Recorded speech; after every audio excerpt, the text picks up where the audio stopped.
SNAP benefits, otherwise known as food stamps, and the $153.9 billion at risk. I have all the details and what you need to know right here in the video, so let's get right into it. All right, now in this video, I do want to bring to your attention some information I've seen in the headlines a number of times recently, directly revolving around SNAP benefits, otherwise known as food stamps, that go out to about 43 million beneficiaries each and every month, as well as the negotiations right now in Congress and how they may want to change this program in a pretty big way. Let's get into it and talk about what they're now saying and what this all means in regards to the $153.9 billion that goes out to the 43 million beneficiaries each and every year. However, really fast before we do, thank you so much for joining me. If you're new here or if you haven't done so yet, please make sure to subscribe by hitting the button right down below the video, as it's totally free to do so. And because I am your one and only daily advocate, it is my dedication, my commitment, and my promise to you and everybody right here in the community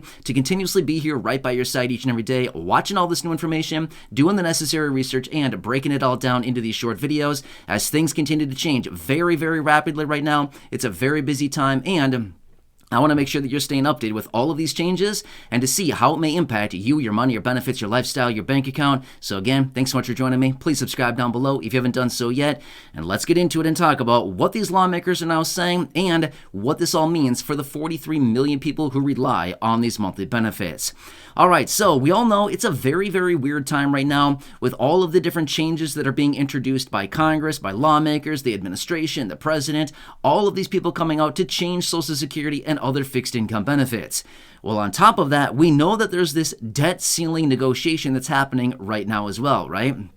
I've talked about it a number of times here over the last couple months where they've been out talking about the debt ceiling, right? Well, here's the thing. They've made it very clear we're not going to touch Social Security. Okay, good. Don't touch it then, right? Okay, fine. But here's the thing.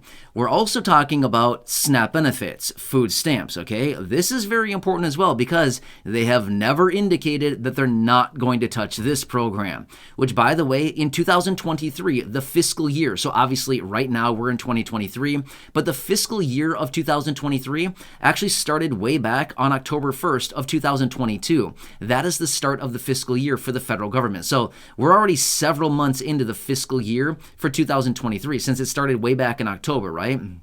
However, when we're into the actual calendar year of 2023, we're only a few months in so far, right? But as a result of that, this year alone, fiscal year 2023, it's projected that they will pay out $153.9 billion throughout the course of the entire year for all the beneficiaries. It's a lot of money, okay? That's good, but what does that also mean for Congress? They might be looking at this thinking, that's nearly $154 billion, and we may be able to tap into that. So let me tell you some of the risks that we are now facing with this. So the SNAP benefits and all the details included there are also included in the Farm Bill. Maybe you've heard about this before. So the Farm Bill is something that Congress negotiates once every 5 years. The last time it was negotiated was in 2018. So guess what? We're at the 5-year mark, okay? So that means in just a few months from now, sometime between now and the beginning of the new fiscal year, which will be starting on October 1st of this year, 2023, sometime between now and then, they will need to figure out and negotiate out the next details on the Farm Bill. Okay, so what does all this mean? We've got the Farm Bill, we've got $153.9 billion, we've got 43 million beneficiaries, and we have the debt ceiling. What does all this mean now? Okay, let's wrap it all up here. Here's what it means.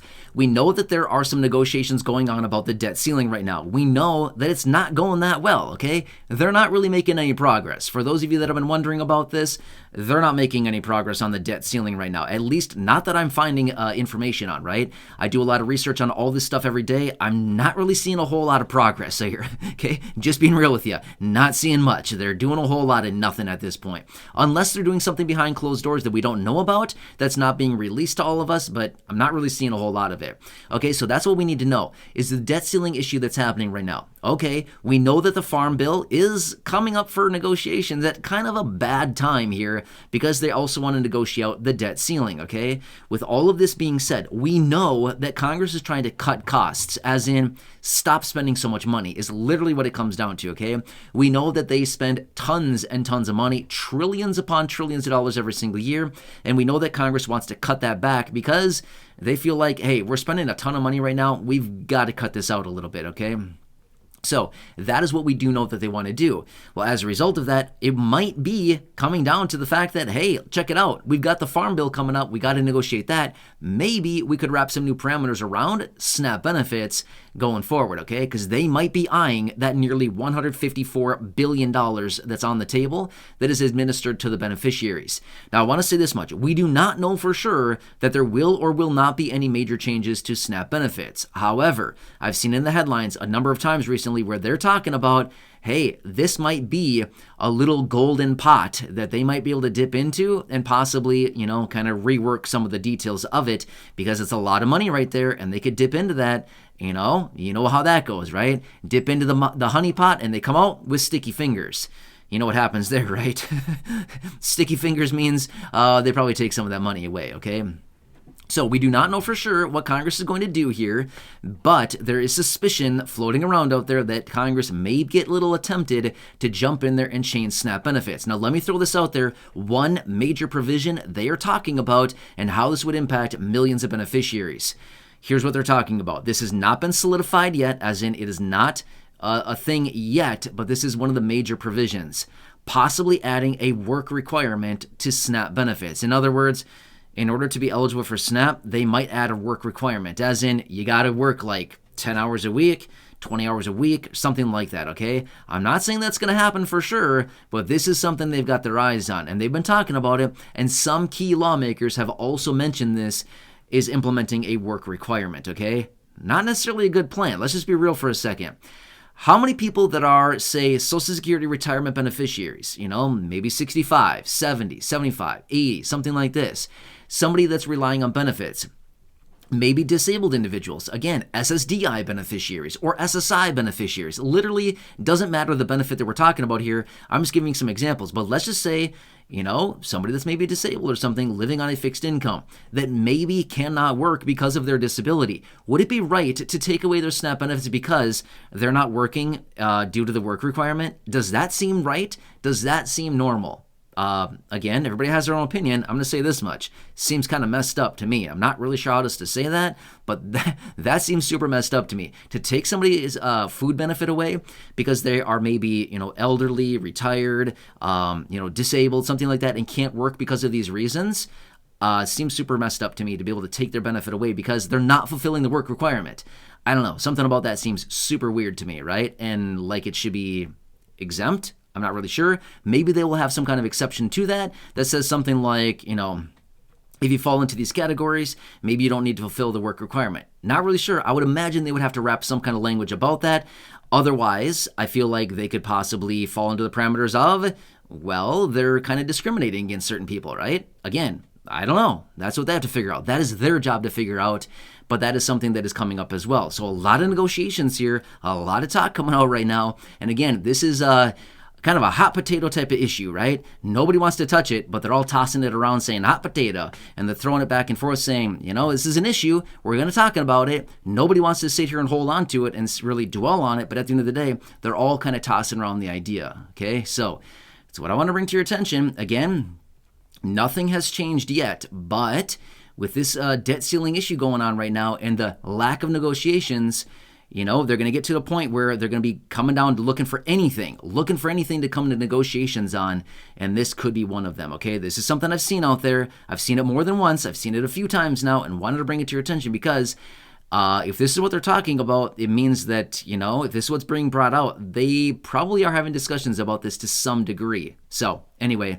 and by the way, there are some lawmakers out there that have come out openly talking about adding a work requirement. So Just saying, okay? Anyway, I'll keep you posted on this. There's nothing to worry about right now. But remember, the Farm Bill must be renegotiated as it's coming up on its 5-year expiration here, sometime between now and October 1st. That's honestly not that far away. I know that we're still relatively early in the year right now, but honestly, it goes fast. And between now and October, well, they have a 1-month vacation in there, right? They leave in August and they come back in mid-September. They leave for about 5 weeks, so that cuts out a month. In the summer, they're on vacation like every other week. They're gone, okay? So there's a lot of time here where they're going to be gone. Therefore, it goes down to how much time are they really spending in office? Well, not much. You know what I mean? Not much. Anyway, I'll keep you posted as I get more details. Again, please don't worry about this right now. Nothing to be concerned about at this moment, but over the coming months here, we're going to get some more details on this, and of course, I'll keep you posted. So please make sure to subscribe down below if you haven't done so yet. Share the video with your friends, family, social media, and go back and check out any of the other thousands of videos here on the channel. Until next time, enjoy your day. I'm here for you in any way that I can be. It's my dedication, it's my promise, and my commitment to you and everybody here in the community. Until next time, enjoy, take care, and catch you again later in the next